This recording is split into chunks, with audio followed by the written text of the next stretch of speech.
આજે આપણે બાંધવાનું છે ભાખરીનો લોટ. તો જો હું ભાખરીનો લોટ લાવેલી છું, એકદમ ક્રિસ્પી છે, એકદમ દરદરો દળેલો હોય છે ભાખરીનો લોટ. અને એમાં છે ને જેટલી ભાખરી બનાવવાની હોય ને એટલી આ રીતે માપી લેવાની. મારે 5 બનાવવાની છે, તો આ 4 જ ભાખરીનો લોટ થયો છે, એટલે મેં 5મી ભાખરીનો એડ કરી દીધો. અને હવે ગણીએ તો આ 5 જ ભાખરી થશે. ભાખરીમાં મીઠું રાખવાનું હોય છે, જેટલું તમને સ્વાદ અનુસાર લાગે એટલું. તો આપણે એ નાખી દીધું. અને મોણ પણ નાખવાનું હોય છે, ઓઇલ. એટલે હું તો આટલું જ નાખું છું, લોકો વધારે પણ નાખતા હોય છે. પણ હજી આની જોડે શાક પણ ખાવાનું છે, એટલે એમાં પણ ઓઇલ હશે, એટલે પછી હું ઓછું જ ઓઇલ નાખું છું. અને પાણી પણ માપે જ નાખવાનું. પહેલાં આપણને એવું લાગે કે ઘટશે, પણ જો આવી રીતે કરીએ ને એટલે પાકી ખબર પડે કે ઘટશે કે નહીં. અધરવાઇઝ આમાં પાણી વધી જાય ને તો પછી ભાખરી સારી ના બને.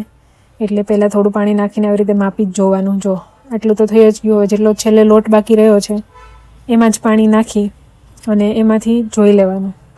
તો આટલો લોટ બંધાઈ ગયો છે. અને હવે જેટલો લોટ ખુલ્લો વધ્યો છે ને એમાં થોડું પાણી જરૂર પડશે, એટલે એ લોટ ભેગો કરી અને એમાં પાણી નાખી અને મૂકી દેવાનું બસ. એટલે ભાખરીનો લોટ બંધાઈ જશે. અને બનાવવાની હોય ને એના થોડા ટાઈમ પહેલાં બાંધી લેવાની, પછી લોટ થોડી વાર મૂકી રાખવાનું 15-20 મિનિટ, એટલે વધારે સારો થઈ જતો હોય છે લોટ. તો જો આ લોટ બંધાઈને રેડી છે. અને તમે કમેન્ટ કરજો કે તમે કઈ રીતે બાંધો છો લોટ. જો આ એકદમ રેડી છે. આની ઉપર કંઈક ઢાંકીને મૂકી દેવાનું થોડો ટાઈમ, એટલે પછી ભાખરી બનાવો ને તો બહુ મસ્ત બને. તો જો આ રેડી જ છે ઓલમોસ્ટ. ઓકે, ડન છે. આજે બનાવવાનું છે ભીંડાનું શાક. તો ભીંડો લોકો અલગ અલગ રીતે સુધારતા હોય છે, તો હું આજે કઈ રીતે સુધારવાની છું ને તમને કહું, અને શું થયું ને એ પણ કહું. પહેલાં તો આવી રીતે હું કટ કરી લઉં છું, અને પછી સીધું આવી જ રીતે હું કાપીશ. પેલું વચ્ચે ફાડું કરી અને પછી કટકા કરીને એવી રીતે નથી કાપવાનું.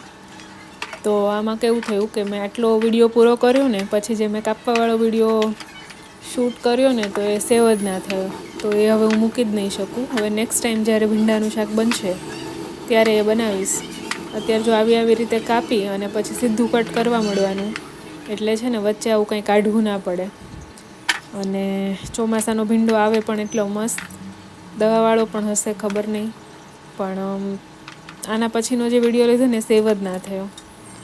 તો કંઈ નહીં, આ જ વિડીયો પછી બનાવ્યો. અને જો મને વાગી ગયું અત્યારે, જો આંગળીમાં વાગ્યું છે, પણ ભીંડાનું કટિંગ થઈ ગયું છે.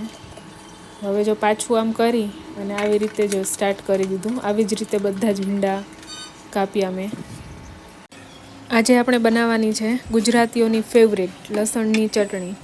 તો એના માટે જો ખાંડવાનું છે ને એમાં જ સીધું લસણ નાખી દેવાનું. અને આ લસણ એટલું ઝીણું છે ને, અને એવું એટલા માટે છે કે ઓર્ગેનિક લસણ છે. આમાં કોઈ પણ પ્રકારની દવા, હાઇબ્રિડ કે કંઈ નહીં. ઓર્ગેનિક દેશી લસણ છે, એટલે એટલું ઝીણું જ ઉગ્યું છે. અને એને ફોલવામાં પણ બહુ વાર લાગે, એટલે આ વિડીયો મેં એટલો સ્પીડમાં કર્યો છે ને તો પણ ધીમે ધીમે જ દેખાય છે. તો આ લસણ છે ને એની ચટણી બનાવવાની છે. અને નોર્મલી લસણની ચટણીના કેટલા ઉપયોગ છે, તમે શું લસણની ચટણીમાં બનાવો છો ને કહેજો. અમુક લોકો તો લસણની ચટણી જ વઘારીને ખાતા હોય છે. તો અહીંયા આ લસણની ચટણી આપણે નાખવાની છે ભીંડાના શાકમાં. તો ભીંડાનું શાક રેડી છે સુધારીને, પણ એમાં લસણની ચટણીથી બનાવવાનું છે, એટલે વધારે સારું લાગે. અને જો આટલો ટાઈમ થઈ ગયો ને તો એટલું જ લસણ ફોલાણું છે, કારણ કે આ છે ઝીણું, પણ આનો ટેસ્ટ અને આનો જે ફ્લેવર છે ને બહુ જ સરસ છે. તો એ બધું રેડી કરી અને પછી હું છે ને થોડું ખાંડી અને પછી લસણની ચટણી એડ કરી દઈશ. એટલે જો એટલું બધું ફોલાઈ ગયું છે, ખંડાઈ ગયું છે, એ ઉડે નહીં ને એટલે મેં થોડું ખાંડી નાખ્યું છે. અને ચટણી આટલી જ નાખીશ, બિકોઝ લસણ વધારે રાખવાનું છે. એવી જ ચટણી બનાવવાની છે, એવી જ ભાવે છે. તો જો લસણની ચટણી બનીને રેડી છે. હવે આના તો કેટલા ઉપયોગ છે ને, અને વઘારીને પણ ખાઈ શકાય, જે વસ્તુમાં નાખો એ પણ મસ્ત લાગે. અને ગુજરાતીઓ માટે તો લસણની ચટણી એટલે વરદાન સમાન છે. શું કહેવું તમારું, કમેન્ટ કરો. અને હવે જો ભાખરી બનીને રેડી છે, એક ચડવા પણ માંડી છે.